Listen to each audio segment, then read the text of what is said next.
जय हिंद साथियों, चहल एकेडमी के ऑफिशियल यूट्यूब चैनल पे आप सभी का स्वागत है। तो दोस्तों, एक और शानदार करंट अफेयर की क्लास में आपके लिए लेकर आया हूं और शानदार क्लास की शुरुआत करेंगे पहले टॉपिक के साथ। लेकिन मैं आपको बता दूं दोस्तों, जो भी टॉपिक आपके लिए मैं लेकर के आता हूं वो एग्जाम पॉइंट ऑफ व्यू से बेहद जरूरी है। तो आप लोगों को क्या करना है, बुलेट पॉइंट्स में छोटे छोटे प्यारे प्यारे नोट्स बनाते रहना है। मैं हमेशा कहता रहता हूँ, आप लोग भी यही सोच रहे होंगे ना कि सर एक ही बात बोलते रहते हैं। तो याद रखना, जो मैं एक ही बात बोल रहा हूँ ना, वो आपकी सबसे बड़ी स्ट्रेंथ है और उसी को आपको पॉलिश करना है। ठीक है बच्चों, ये बहुत अच्छी आदत है नोट्स बनाना, क्योंकि at the end of the day आपके खुद के नोट्स ही आपके काम आने वाले। ठीक है बच्चों, तो चलिए पहला जो टॉपिक है आप देख सकते हो, EPFO allows 100% provident fund withdrawal under new rules. अभी EPFO की बात करें, ठीक है, एम्प्लॉय प्रोविडेंट फंड ऑर्गेनाइजेशन। तो ये क्या करता है, हमारे इंडिया में जितना भी प्रोविडेंट फंड होता है ना, उसको रेगुलेट करता है ना। प्रोविडेंट फंड होता क्या है सर? तो प्रोविडेंट फंड, जैसे मान लीजिए कोई गवर्नमेंट एम्प्लॉय है, वो जॉब कर रहा है ना, तो गवर्नमेंट क्या बोलती है कि देखो सर, आपकी ना 40,000 सैलरी है ना, तो 4,000 आप हमारे प्रोविडेंट फंड में दे दो 10%। प्रोविडेंट फंड का एक रूल होता है कि अगर आप 4,000 रुपए दे रहे हो तो गवर्नमेंट उसको बढ़ा के आपको देती है। क्यों? गवर्नमेंट इस 4,000 को क्या करेगी, इन्वेस्ट करेगी। समझे? जैसे मान लीजिए कि मैंने अभी 2025 में ज्वाइन किया और अगले 25 साल तक मैं जॉब करूंगा, तो ये 4,000 हर महीने मेरी सैलरी से कटते रहेंगे और ये इन्वेस्ट होते रहेंगे। ठीक है, और जब मैं रिटायर होऊंगा ना, तो इसका बड़ा अमाउंट बन चुका होगा तब तक, और वो गवर्नमेंट मुझे दे दी है। आपको क्या लग रहा है, गवर्नमेंट गिफ्ट दे रही है? गिफ्ट नहीं दे रही है, मेरे ही पैसे उसने इन्वेस्ट किया है। समझे? उसको प्रोविडेंट फंड बोलते हैं। अब प्रोविडेंट फंड में धोखाधड़ी ना हो, प्रोविडेंट फंड में फ्रॉड ना हो, प्रोविडेंट फंड को सही से आयोजित किया जाए, सही से उसको लागू किया जाए, इन सब के लिए क्या बनाया गया था, employees provident fund organisation. Clear है? अब इसके कुछ रूल्स हैं जो नए आए हैं, वही आपका आज का टॉपिक है। क्लियर पॉइंट बच्चों? साफ लग रहा है, साफ, ठीक है। एम्प्लॉयज यानी कि employees provident fund organisation has allowed members to withdraw up to 100% of their provident fund balance under new simplified rule. इसका मतलब क्या है कि सर पहले 100% हम लोग इन्वॉल्व नहीं निकाल सकते थे क्या अपना पैसा? तो निकाल सकते थे, लेकिन उस केस में क्या होता था, कुछ हमारी कैटेगरीज हुआ करती थी। अब भाई मान लो कि मेरी मम्मी बीमार है, ठीक है, या फिर मेरा दोस्त ऐसा कोई भैया हॉस्पिटल में पड़ा हुआ है, तो क्या मैं अपना प्रोविडेंट फंड नहीं निकालूंगा सर? यानी कि अगर मान लीजिए मेरा 10 लाख प्रोविडेंट फंड बन रहा है और गवर्नमेंट बोल रही है 100% आप नहीं निकाल सकते हो, आप कितना निकाल सकते हो, आप 80% निकाल सकते हो, तो सर क्या 1 लाख का 80,000 ही में 10 लाख का मेरे को कितना मिलेगा, 80,000, जितना मैं कम से कम अमाउंट निकाल लूँ तो उसमें तो इलाज नहीं होगा। लेकिन मेरा पैसा मेरा प्रोविडेंट फंड में पड़ा है सर, तो उस पैसे का मैं क्या करूँगा, चार डालूंगा? है ऐसा नहीं होता बच्चों। कुछ कैटेगरीज दे रखी हैं गवर्नमेंट ने कि उसमें आप 100% प्रोविडेंट फंड निकाल सकते हो। ठीक है, हेल्थ इश्यूज आ गए, घर में शादी या कुछ ऐसी आ गई, तो उसके लिए दे रखे हैं, नो डाउट। लेकिन यहाँ पे अब आप किसी भी कैटेगरी में, उस कैटेगरीज को बढ़ा दिया गया है, ओवरऑल कहूँ तो। ठीक है, पहले 3-4 कैटेगरीज हुआ करती थी, उस कैटेगरीज को बढ़ा दिया गया है और उस केस में आप 100% प्रोविडेंट फंड निकाल सकते हो। क्लियर है? तो ये आपका आज का रूल है, न्यूज है। EPFO has allowed members to withdraw up to 100% provident fund आप अब निकाल सकते हो। क्लियर पॉइंट बच्चे यहाँ पे? चलिए अब एक डिटेल देखेंगे। तो एम्प्लॉयज प्रोविडेंट फंड ऑर्गेनाइजेशन यानी EPFO, जिसके बारे में आपको भी बता चुका हूँ, ठीक है, ये क्या करता है, ministry of labour. Definitely provident fund employees का ही होता है। और यहाँ पे जब भी हम बात करेंगे ना लेबर की, तो लेबर का मतलब ये नहीं कुदाल और फाड़ उठा के शुरू हो गए, चले भी रोड बना रहे हैं, ठीक है, ब्रिज बना रहे हैं, हमारे घरों में लाए हम लोग लेबर चौक से उठा के, नहीं। मैं भी लेबर हूँ, समझे? कानून की नज़र में मैं भी लेबर हूँ, क्योंकि मैं किसी और के लिए काम कर रहा हूँ, उसके लिए मुझे पैसे मिल रहे हैं। समझ रहे हो आप? ठीक है, तो सब इसी मंत्रालय के अंदर में आते हैं। तो ministry of labour and employment government of India के अंडर में आता है, और इसके अंदर में क्या आता है हमारे पास, EPFO आता है। ठीक है, आगे इसके बारे में और भी डिटेल देखेंगे हम लोग।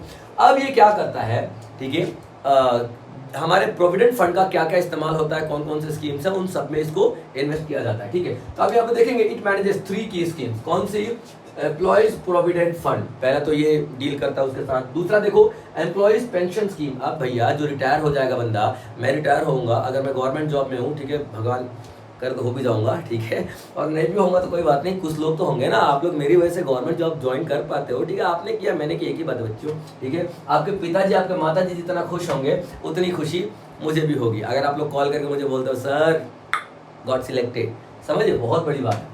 आगे देखते हैं। तो यहाँ पे जो पेंशन मिलता है ना आफ्टर रिटायरमेंट, ठीक है, उसको भी यही डील करता है। उसके बाद employees deposit link to insurance, यानी कि कुछ एम्प्लॉयज को एक फैसिलिटी दी जाती है, ठीक है, और ये फैसिलिटी दी जाती है ये बोल के कि भाई साहब जो आपका जो पेंशन है, ठीक है, जो आपका पेंशन है उसको हम किसी इंश्योरेंस स्कीम में हम लोग वो कर देते हैं, इन्वेस्ट कर देते हैं, ठीक है। तो वो भी इसको भी यही डील करता है।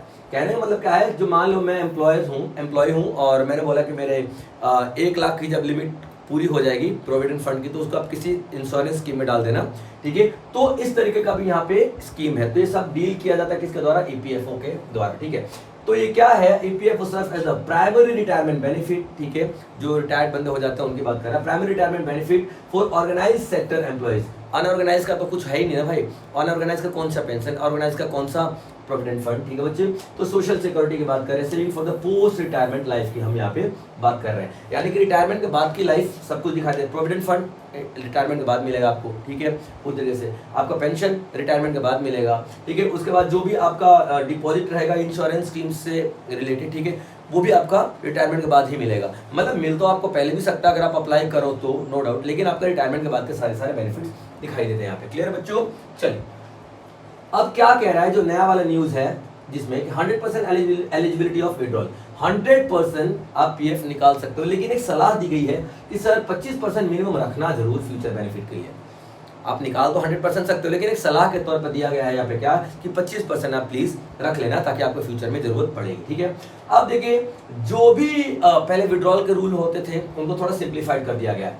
अब देखिए 13 विड्रॉल प्रोविजंस दिए गए हैं, ठीक है, यानी कि 13 ऐसे प्रावधान दिए गए हैं जिनमें आप अपना पैसा निकाल सकते हो, ठीक है। उनको 3 कैटेगरी में बांटा गया। पहला एजेंशियल नीड। एजेंशियल नीड का मतलब भाई जरूरी है तो है, उसमें आप कुछ नहीं कर सकते, मेरे को चाहिए मेरा प्रोविडेंट फंड, जैसे इलनेस, बीमार हो गया, एजुकेशन हो गया बच्चों का, मैरिज हो गया। उसके बाद हाउसिंग नीड। हाउसिंग नीड का मतलब घर खरीदना रह गया, मेरे को घर की मरम्मत करानी रहेगी मेरे को, ये सब कुछ। उसके बाद आता है स्पेशल सर्कमस्टांसेस, जैसे मैं अनएम्प्लॉयड हूँ, ठीक है, मैं पिछले 6-7 महीने से अनएम्प्लॉयड हूँ और मेरे पास प्रोविडेंट फंड पड़ा था, भाई निकालूंगा ना यार, डेफिनेटली वही मेरी रोजी रोटी है, वही खाऊंगा मैं, समझे। तो यहाँ पे क्या है, ठीक है, क्लियर पॉइंट, ओके चलो ठीक है। तो ये आपका स्पेशल सर्कमस्टांसेस में अनएम्प्लॉयमेंट हो गया, कैलेमिटीज, एपिडेमिक्स, ये सब कुछ के केस में भी आप लोगों को क्या मिल जाता है, ठीक है, रियायत मिल जाती है, ठीक है बच्चों। चलिए आगे बढ़ते हैं। Flexibility in education and marriage withdrawal, ठीक है। अब देखिए यहाँ पे क्या होता है, मैरिज वाले केस में 1 शादी, 2 शादी, 3 शादी, कितनी शादियों के लिए आप विड्रॉ कर सकते हो, ये भी तो पॉइंट है ना, समझ रहे हो, ठीक है। अब आपको पता चला बच्चा आपका 2 है, ठीक है, और आप 4 शादियों के लिए निकाल रहे हो प्रोविडेंट फंड, ये सब के लिए भी कुछ रूल्स बनाए गए हैं। तो देखिए क्या है, एजुकेशन के मामले में आप 10 बार पैसा निकाल सकते हो और मैरिज के मामले में आप कितना, 5 बार पैसा निकाल सकते हो। Clear point. और ये जो लिमिट थी पहले 3 हुआ करती थी, इसको बढ़ा के 5 कर दिया गया। Clear point. यानी अभी ईपीएफओ फ्लेक्सिबिलिटी शो कर रहा है बहुत ज्यादा। आगे देखते हैं, ठीक है। अब क्या कर रहा है, जो सर्विस रिक्वायरमेंट की बात कर रहा है, सर्विस रिक्वायरमेंट, ठीक है। The minimum service period is 12 month now, ठीक है। और सर्विस पीरियड का मतलब आप कितना सर्विस प्रोवाइड करते हो, ऐसा नहीं जैसे कि आपने 12 महीने के लिए अपना प्रोविडेंट फंड जितना भी कटवाया 12 महीने का, ठीक है, तो आप उसमें एलिजिबल हो जाते हो कि आपको प्रोविडेंट फंड आपको मिल सकता है वापस, मतलब आप निकाल सकते हो उसको। तो आपका कितना हुआ करता था, 12 महीने का हुआ करता था, और पहले रीजन के हिसाब से हुआ करता था। जैसे मान लो मैंने प्रोविडेंट फंड शुरू किया और 6 महीने बाद ही मेरे को जरूरत पड़ गई तो भैया मिल जाएगी, 4 महीने बाद ही जरूरत पड़ेगी मिल जाएगी, ठीक है। ये मतलब, और जरूरत नहीं पड़ी, आप नहीं प्रूफ कर पाए कि आपको जरूरत है, नहीं प्रूफ कर पाए तो आपको 2 साल भी नहीं मिलेगी, मतलब रीजन टू रीजन वेरी करता था। जिसको अभी करा के कितना कहते हैं 12 महीने में आप चाहो तो ले सकते हो, कोई दिक्कत नहीं, ठीक है। उसके बाद सेटलमेंट रूल्स की अगर हम बात करते हैं तो सेटलमेंट रूल जो आपका पहले हुआ करता था, ठीक है, पहले 2 महीने भी हो सकते हैं या फिर आपका फिक्स नहीं था, जैसे कि आपका रीजन फिक्स नहीं था ना, ठीक है, वैसे आपका सेटलमेंट का मंथ फिक्स नहीं था, ठीक है।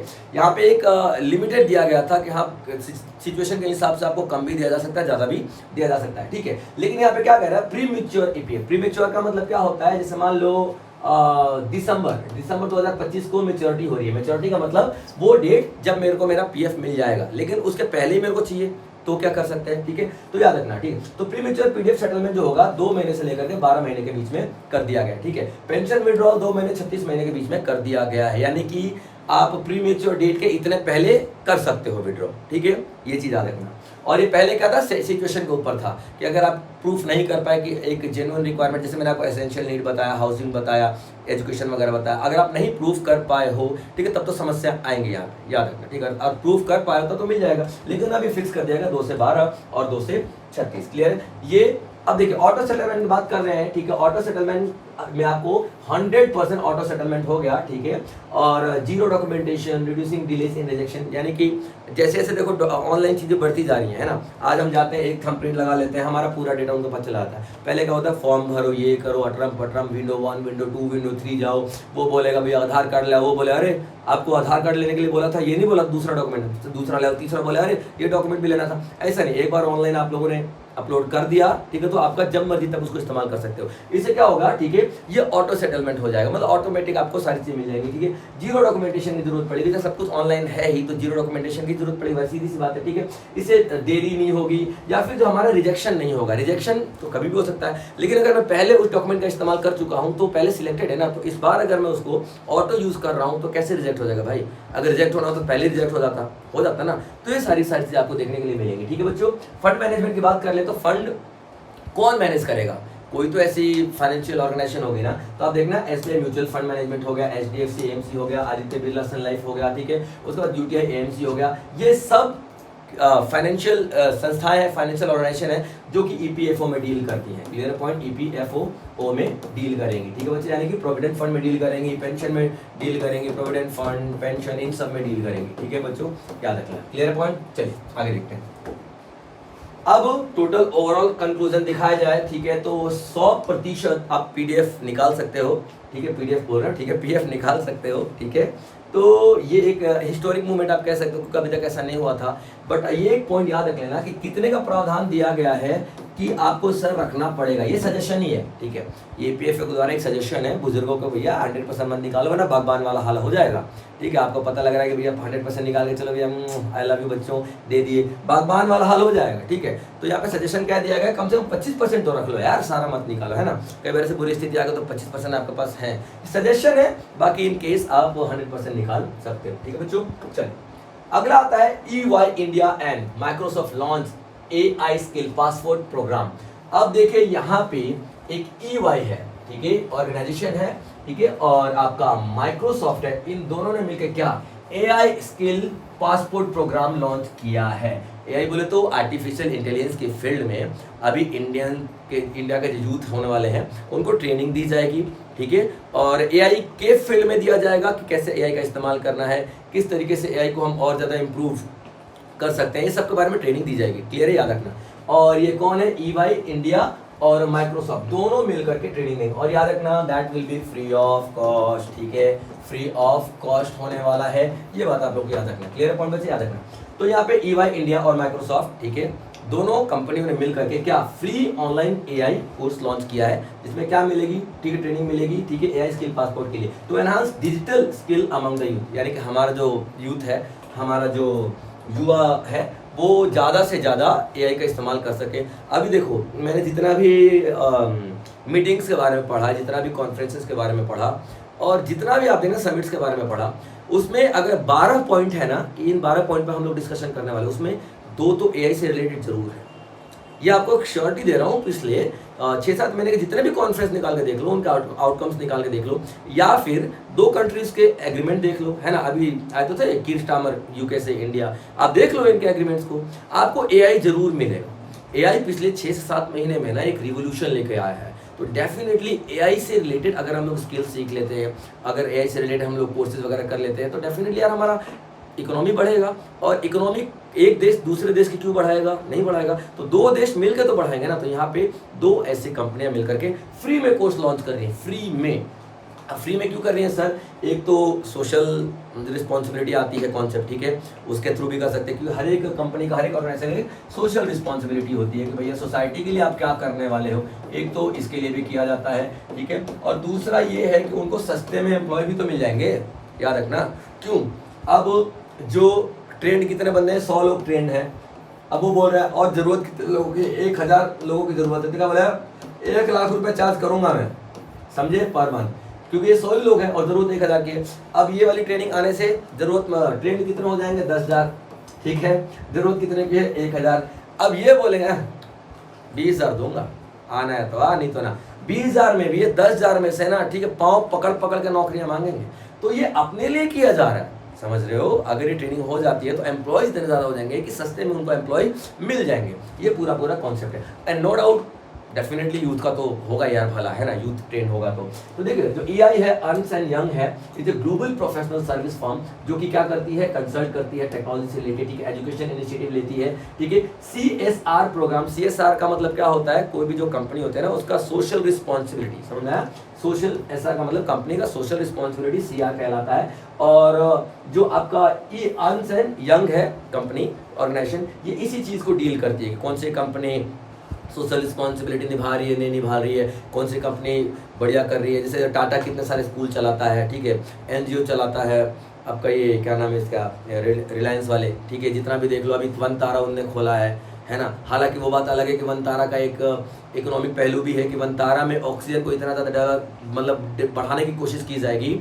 वनतारा मालूम है ना क्या है, अरे अनंत अंबानी ने पूरा एक जंगल ही खरीद लिया है, उसमें अलग अलग जानवर पाल रहा है, ठीक है, हाथी ले जाना, ये शेर ले जाना, अलग अलग जानवर पाल रहा है और अलग अलग प्रजातियों का पौधे उगाने की कोशिश की जा रही है। कहा जा रहा है कि एक इकोनॉमिक मॉडल भी हो सकता है, क्योंकि आने वाले टाइम में ऑक्सीजन की इतनी कमी होगी ना कि ऑक्सीजन के मास्क बिकेंगे वो भर भर के ना, ठीक है, कितना 10 मिनट के लिए ऑक्सीजन ले लो। और हाँ, गुड़गांव में कैफे भी है, बता रहा हूँ, ठीक है, कुछ नहीं बैठना, 10 मिनट में कैसे लग जाएगा, ऑक्सीजन लो जी भर का ऑक्सीजन लो 10 मिनट के लिए, ठीक है, बिकता है भाई, और 3-3 हज़ार रुपये चार्जेस है। हो सकता है उसका इकोनॉमिक मॉडल वो कुछ भी हो सकता है, लेकिन यहाँ पे नो डाउट फिलहाल एनवायरनमेंट को फायदा हो रहा है। और ये किस लिए हो रहा है, ठीक है, कंपनी की सोशल रिस्पॉन्सिबिलिटीज है वो निभा रहा है, ऐसा है। टाटा ने कितने सारे ऐसे NGO खोल रखे हैं यार, ठीक है, और आप उनका ऑर्फेनेज चलते हैं, उनके ओल्ड एज होम चलते हैं, अनाथ आश्रम, वृद्धाश्रम, सब कुछ चल रहा होता है। तो ये इंपॉर्टेंट पॉइंट है बच्चों, ठीक है।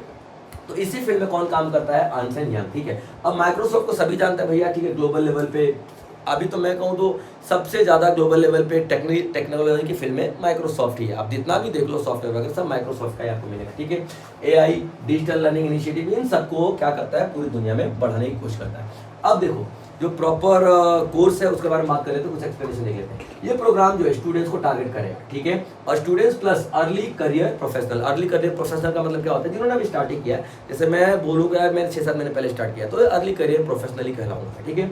स्टूडेंट जो कि 16 साल से ऊपर के हैं उनकी मैं बात करूँगा, ठीक है, उनके लिए बेनिफिशियल होने वाला है। अब कैसे बेनिफिशियल होगा ये, ठीक है, याद रखिएगा, ठीक है, कैसे बेनिफिशियल होगा ये, काट दो, कैसे बेनिफिशियल होगा ये, ठीक है, क्योंकि ये जॉब रेडी करेगा AI स्किल्स के लिए। जॉब, अब मान लो AI स्किल्स में बंदे ट्रेन हो जाएंगे तो उनके लिए क्या भैया जॉब नहीं बनेगी, जॉब बनेगी डेफिनेटली, फ्री ऑफ कॉस्ट हो जाएगा, इंग्लिश हिंदी दोनों में अवेलेबल है, ताकि हिंदी मीडियम वाले भी इसको एक्सेस कर सके और इंग्लिश मीडियम वाले भी इसको एक्सेस कर सके। Clear point.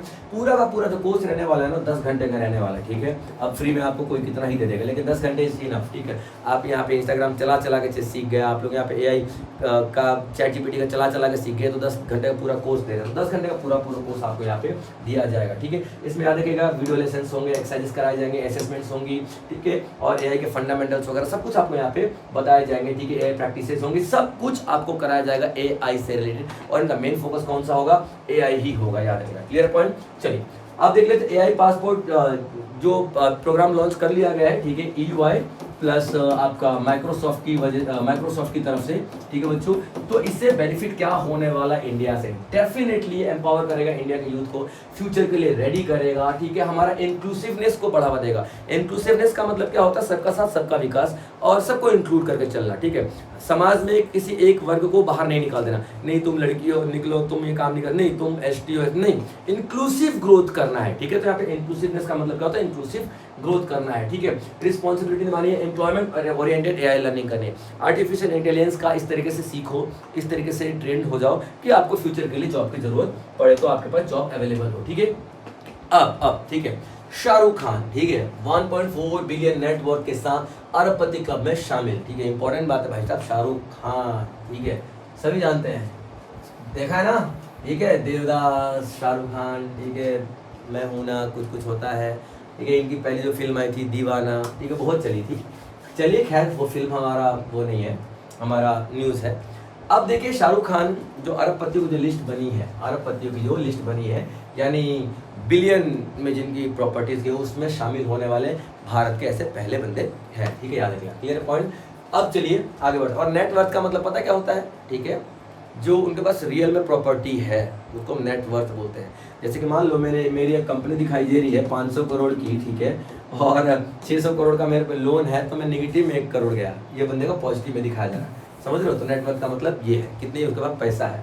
चलिए, तो शाहरुख खान के पास तकरीबन 1.4 बिलियन पैसा आ चुका है, 12,490 करोड़ की प्रॉपर्टी इनकी दिखाई दे रही है, और ये फिल्म इंडस्ट्री में, ठीक है, सबसे बड़े सबसे अमीर इंसान माने जा रहे हैं। ठीक है, चलिए, तो क्या सर कोई फिल्म इंडस्ट्री से इतना पैसा कमा लेगा तो क्या अमिताभ बच्चन इनसे ज़्यादा फेमस नहीं है? तो क्या अमिताभ बच्चन के पास इनसे ज़्यादा पैसा नहीं है? ऐसे बहुत सारे एक्टर जो बहुत अच्छा कर रहे हैं शाहरुख खान से, तो सर क्या उनकी जो प्रॉपर्टी इनसे कम है?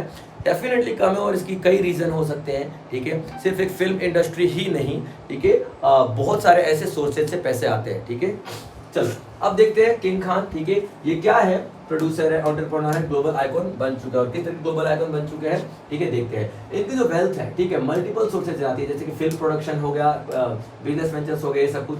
इनका एक खुद का फिल्म प्रोडक्शन कंपनी भी, जिनको रेड चिली एंटरटेनमेंट के नाम से जानते हैं, याद रखना, फिल्म प्रोडक्शन का काम करते हैं, यानी कि एक्टर तो है ही, फिल्म प्रोडक्शन हाउस भी है इनका, ठीक है, जिनका नाम क्या है? Red Chilli Entertainment. ठीक है, टॉप इंडियन प्रोडक्शन हाउस में से आ जाता है। ठीक है, जो कि वीएफएक्स और वीएफएक्स की बात करें, ठीक है, याद रखना, वीएफएक्स विजुअल इफेक्ट जो है ना, इनका इनके जो फिल्म प्रोडक्शन में विजुअल इफेक्ट्स है ना, वो बहुत टॉप क्लास के दिखाई देते हैं, यानी कि मैक्सिमम हमारी इंडस्ट्री में मैक्सिमम वीएफएक्स इन्हीं के कंपनी के द्वारा प्रोवाइड करवाया जाता है। ठीक है, अब देखिए, ये कोलकाता नाइट राइडर्स के जो आपका आईपीएल टीम है, उसका ऑनर भी हैं। ठीक है, उसके बाद ये रियल एस्टेट में भी इनके पास पैसा आ जाता है। ठीक है, बहुत सारी होल्डिंग्स हैं। ठीक है, ब्रांड एंडोर्समेंट है इनके पास, यानी ब्रांड एम्बेसडर है बहुत सारी कंपनियों के।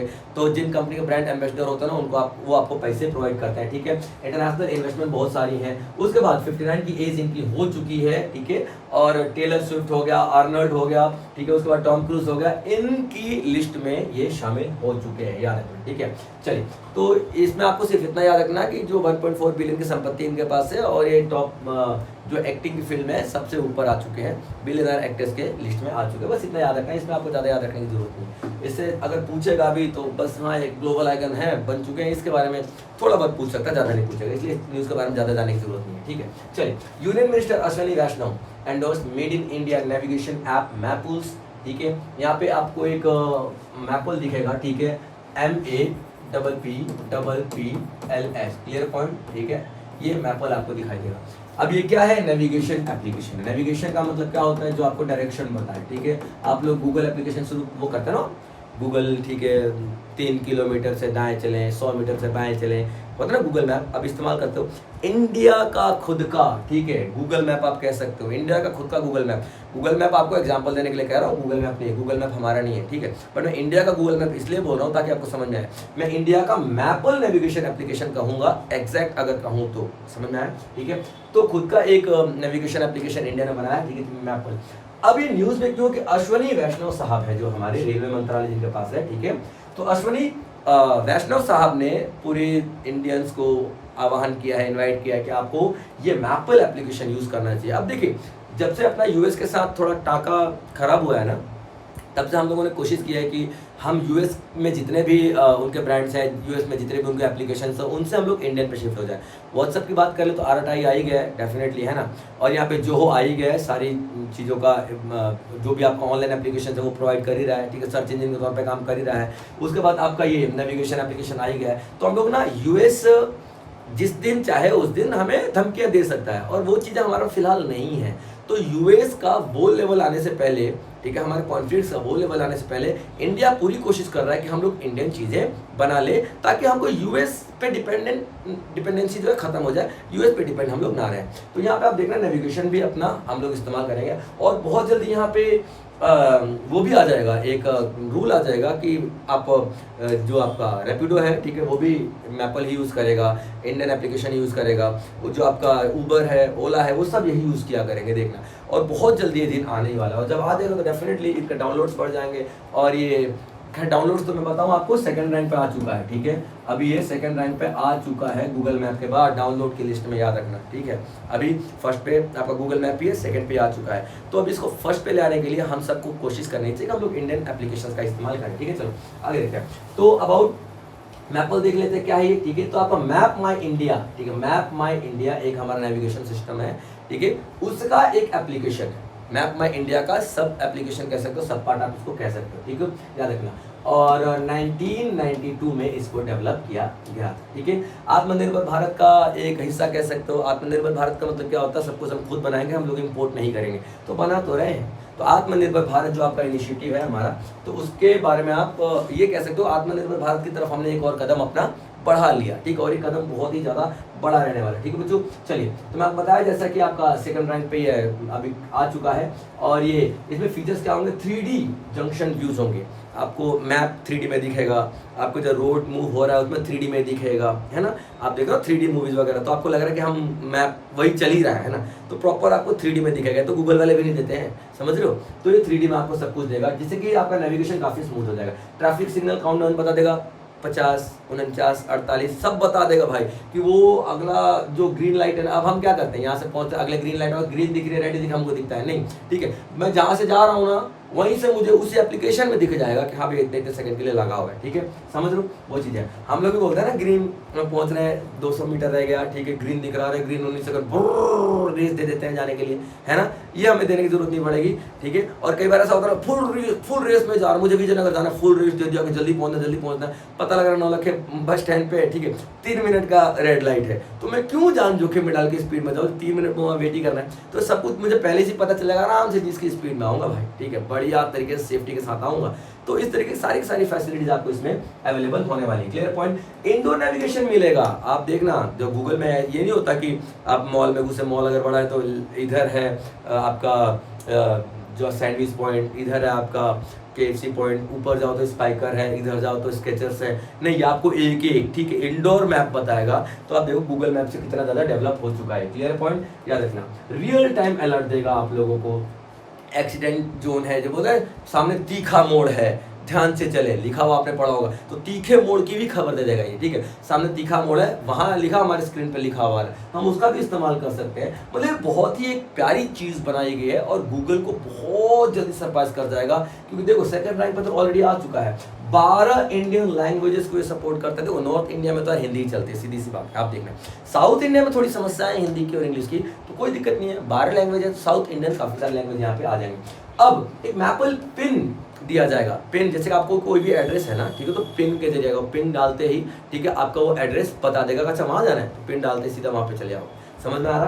तो पिन के जरिए ऑपरेट किया करेगा। तो ये एक इंडिया का एक बहुत ही बढ़िया एक इनिशिएटिव है, जो कि साफ टक्कर देने वाला है गूगल मैप को, साफ टक्कर देगा यहाँ पे यूएस की मोनोपोली को, जो टेक मोनोपोली में बना कर रखा है ना अपना दबदबा। हम यूएस वाले, हम अमेरिका वाले, हम डोनाल्ड ट्रम्प, सब निकल जाएगा भैया, ऐसी बात नहीं है तुम्हारा, ठीक है, ठहर तो जाओ, निकल ही रहा है धीरे धीरे। तो ये बहुत अच्छा एक इनोवेशन है हमारे लिए, ठीक है। हमारा होम ग्रोन, हमारा खुद का एक एप्लीकेशन है, इंडिजिनस एप्लीकेशन है, ग्रो करेगा, डेफिनेटली इंडिया ग्रो करेगा, एडवांस है, मल्टीलिंगुअल सब है। तो एक अच्छा इनिशिएटिव है और इंडियन टेक्नोलॉजी के फील्ड में बहुत ही बढ़िया बढ़ता हुआ हमको एक नेविगेशन सिस्टम मिलने वाला। चलिए आगे बढ़ते हैं। Maldives becomes the first country to eliminate mother-to-child transmission HIV, hepatitis B and syphilis।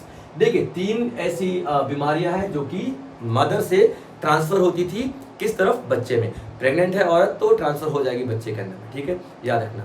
तो आपको यहाँ पे अब वो ट्रांसफर नहीं होगा, ये चीज ध्यान में रखना। Clear point. अब वो ट्रांसफर नहीं होगा। ऐसी दवाइयाँ किसने, मालदीव ने बना लिया है। कहते हैं ना भैया कि छोटे छोटे देशों को आप ये मत समझो, ठीक है, ये छोटा सा मालदीव अब पूरी दुनिया को सिखाएगा। है क्या, यूएस बहुत बोल रहे थे ना, रशिया बहुत बोल रहे थे ना, यूके बहुत बोल रहे थे ना, टेक्नोलॉजी है, मेडिकल फील्ड हमारी ऐसी।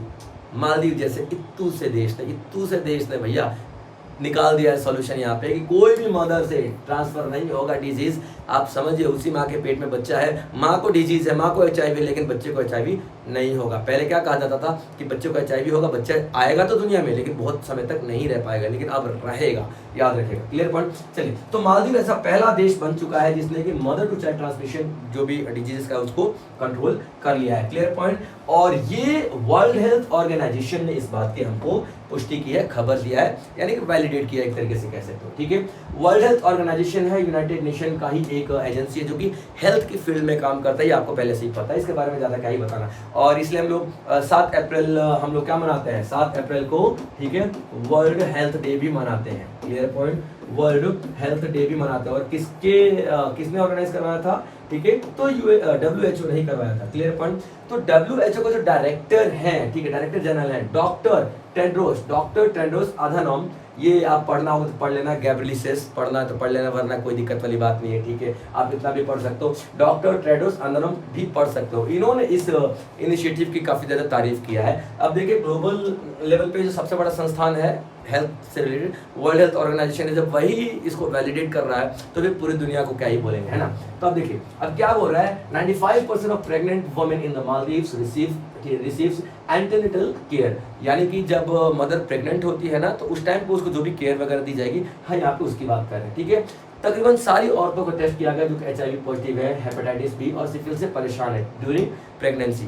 WHO की रिपोर्ट ये बता रही है that 42 million people in the region suffer from hepatitis B, while around 25,000 HIV positive pregnant women globally still require treatment to protect newborn. यानी कि जितने भी 25,000 के आसपास अभी औरतें हैं जो प्रेग्नेंट हैं, जो HIV वगैरह से जूझ रही है, इतनी बड़ी बड़ी बीमारियां, उनको प्रोटेक्शन की अभी भी जरूरत है कि उनसे उनके बच्चे को बीमारी ना लगे। क्लियर पॉइंट बच्चे यहाँ पे याद रखना। अब मालदीवन हेल्थ मिनिस्टर जो है अब्दुल्ला नजीब इब्राहिम, ठीक है, इन्होंने बताया है, ठीक है, कि हमारा जो एक ये मूवमेंट जो अनाउंस किया है वर्ल्ड हेल्थ ऑर्गेनाइजेशन ने, हमारे लिए एक प्राउड मूवमेंट है, हम एक बहुत गर्व महसूस कर रहे हैं। तो याद रखना ये बहुत ही बड़ा एक नेशनल प्राइड का आपका नेशनल प्राइड का मूवमेंट है।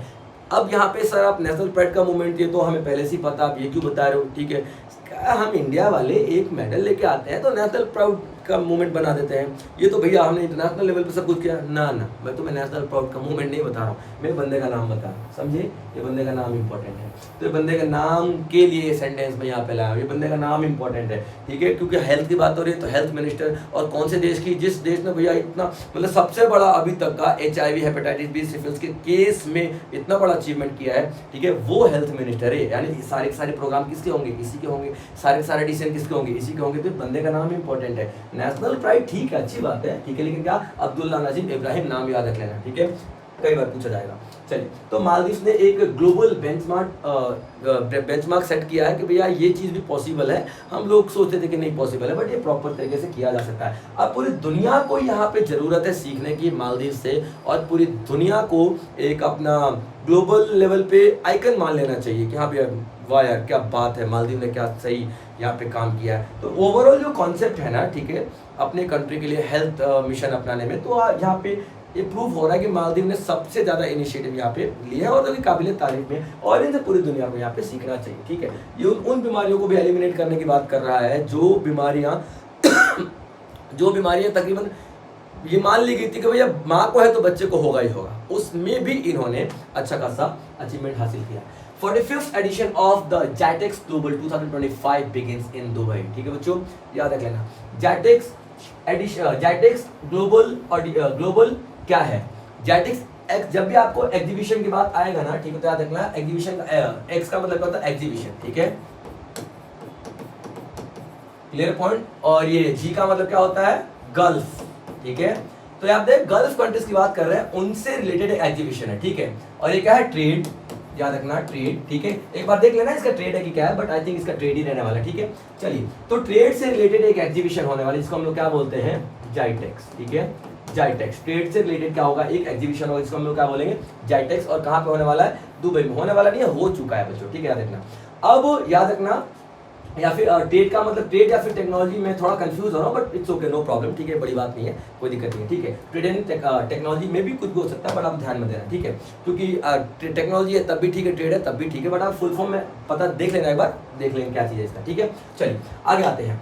तो 45th edition of GITEX global 2025 has begun in Dubai, showcasing the world largest technology and artificial intelligence, ठीक है। जो आर्टिफिशियल, मैंने कहा बताया था, अगर 10 हो रहा है तो 10 में से जो 6 ऑर्गेनाइजेशन है, 10 में 7 ऑर्गेनाइजेशन है, हर एक कॉन्फ्रेंस में आपको AI मिलेगा ही मिलेगा। तो यहाँ पर भी AI की बात होगी, AI में इनोवेशन की बात होगी, ठीक है।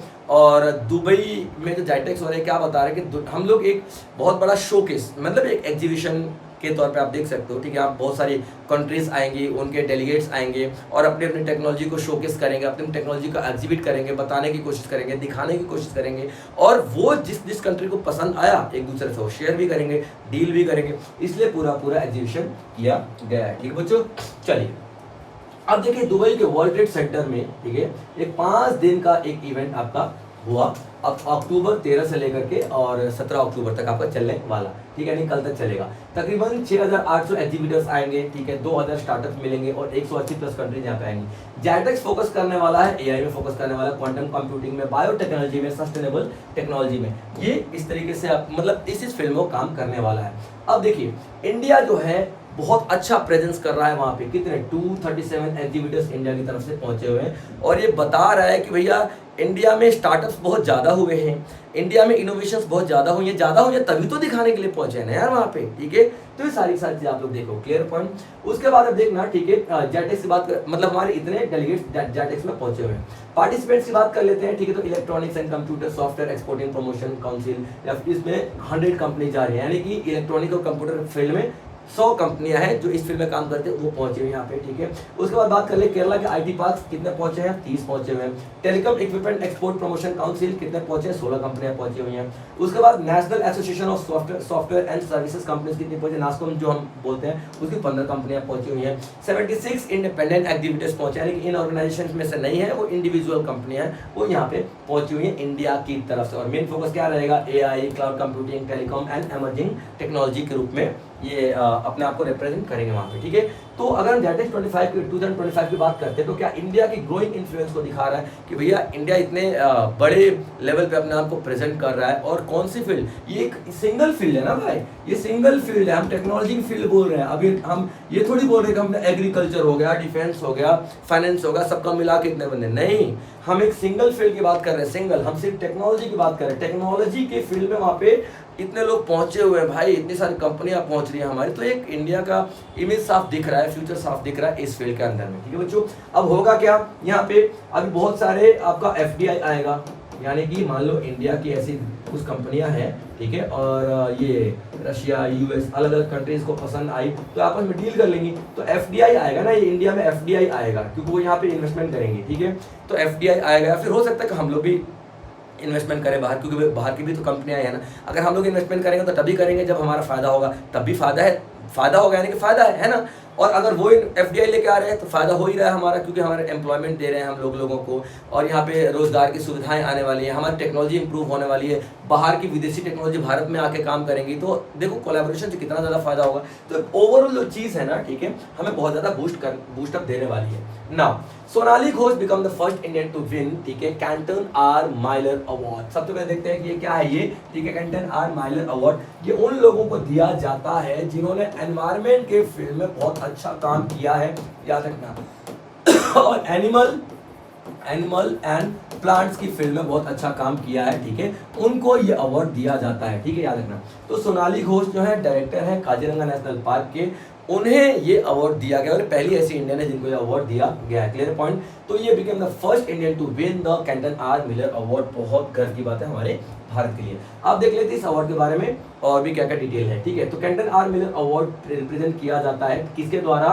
ठीक है, world commission on protected area, मैंने आपको क्या बताया, उनको दिया जाता है जहाँ जो एनिमल और प्लांट या फिर कंजर्वेशन के फील्ड में बहुत अच्छा काम करते हैं, तो उनको ये दिया जाता है, क्लियर पॉइंट यहाँ पे याद रखना, ठीक है। और ये IUCN पता है क्या है, ठीक है, international union for conservation nature, ये जो आपका रेड लिस्ट हो गया, एंडेंजर्ड क्रिटिकल एंडेंजर्ड हो गया, रेड लिस्ट हो गया, एक्सटिंक्ट स्पीसीज हो गए, प्लांट एंड एनिमल्स के, फ्लोरा एंड फौना के, ये लिस्ट बनाता IUCN, याद रखना। तो डेफिनेटली जब भी IUCN काम करेगा ना तो कंजर्वेशन ऑफ नेचर, यानी कि प्लांट के भी बारे में बात करेगा, एनिमल्स के भी बारे में बात करेगा, उनको कैसे कंजर्व किया जाए उनके बारे में बात करेगा। तो ये IUCN है, ठीक है, इसी ने ये पूरा अवार्ड को रिकॉग्नाइज किया हुआ है, क्लियर पॉइंट। तो डॉक्टर घोष ने अवार्ड जो है, एक तो इनको अवार्ड दिया गया और डॉक्टर घोष उन्होंने अवार्ड को शेयर किया है रॉक साइमन सेल्विला लारिया, ठीक है, इक्वेडोर के एक और कंजर्वेशनिस्ट है, उनके साथ इस अवार्ड को शेयर किया है, ठीक है। मिला इन्हें ही है, ठीक है, लेकिन दोनों की उपलब्धियां सेम है, भारत की तरफ से इन्हें मिला, दोनों की उपलब्धियां सेम है, तो इस अवार्ड को शेयर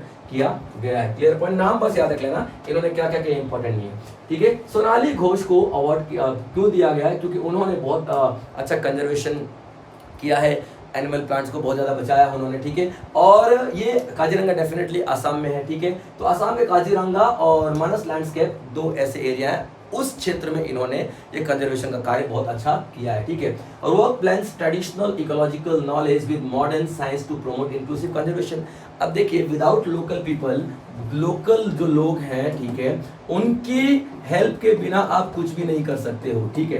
तो लोकल लोगों की हेल्प ले करके, यहाँ पे साइंस की हेल्प ले करके, ठीक है, उन्होंने बहुत सारे ऐसे स्कीम बताई गांव वालों को, उन्हें कंजर्वेशन क्यों करना चाहिए बताया, इकोसिस्टम कैसे इम्बैलेंस हो जाता है अगर कोई प्लांट या एनिमल्स एक्सटिंक्ट हो जाते हैं, खतरे में आ जाते हैं, सब कुछ उन्होंने गांव वालों को बताया। और वहाँ के लोकल लोगों के साथ मिलकर और टेक्नोलॉजी का इस्तेमाल करके उन्होंने क्या किया है, एक अच्छा मॉडल तैयार किया है आसाम के काजीरंगा पार्क के लिए, जो कि ग्लोबल लेवल पे पहचाना गया है, इसलिए इनको यह अवार्ड दिया गया। क्लियर अपन बच्चे यहाँ पे? चलिए आगे बढ़ते हैं। तो जो आपका घोष का जो अचीवमेंट है, जो मैंने आपको सारी चीज बताई वही सारी चीजें, ठीक है। कंजर्वेशन, ग्लोबल कंजर्वेशन हो गया, ये बताता है कि हमारी जो कंट्री ने बहुत अच्छा काम किया है कंजर्वेशन, मतलब ग्लोबल लीडरशिप भी तो दिखा रहा है ना भाई साहब, सीधी सी बात ये। और ये जो एक सिंघा घोड़े, दरियाई घोड़े बोलते हैं, राइनोसेरस को हिंदी में पता नहीं क्या बोलते हैं, बट हाँ राइनोसेरस है, इतना पता है, शायद दरियाई घोड़े बोलते हैं ना। तो राइनोसेरस का जो एक सिंग वाला राइनोसेरस है ना, ठीक है, उसी के लिए काजीरंगा नेशनल पार्क जाना जाता है। और उसके फील्ड में भी इन्होंने बहुत अच्छी उपलब्धियां दिखाई है। क्लियर है? तो आपको याद करने की क्या जरूरत है, ठीक है, तो आपको इनका नाम याद करने की जरूरत है, अवार्ड याद करने की जरूरत है, और कौन देता है ये भी याद करने की जरूरत है, तो मैं आपको सारी चीजें बता चुका हूँ, ठीक है बच्चों। चलिए, तो ये था आज का सेशन, मिलेंगे कुछ और ऐसे नए टॉपिक के साथ आपके आने वाले सेशन में। तब तक आप लोग अपना ध्यान रखेंगे बच्चों। मौसम बहुत खराब हो रहा है, मेरा गला जिस तरीके से बैठा हुआ है आपको समझ में आ रहा होगा, हाँ तबीयत कुछ खास नहीं है, और ऐसा नहीं बहुत बड़ी तबीयत खराब होगी, हाँ गला बैठा है, इसका मतलब नहीं बोला जा रहा है, क्योंकि सर्दी जुकाम हो चुका है। तो आप लोगों को भी अपने आप को बचा के रखना है, याद रखना है एग्जाम की डेट नहीं चेंज होने वाली है, वो वही रहने वाली है, चाहे आप बीमार हो चाहे कुछ भी हो, तो अपने आप को बचा के रखना बच्चों, ठीक है। चलिए मिलेंगे अगले सेशन में, तब तक आप लोग अपना ध्यान रखेंगे बच्चों। जय हिंद।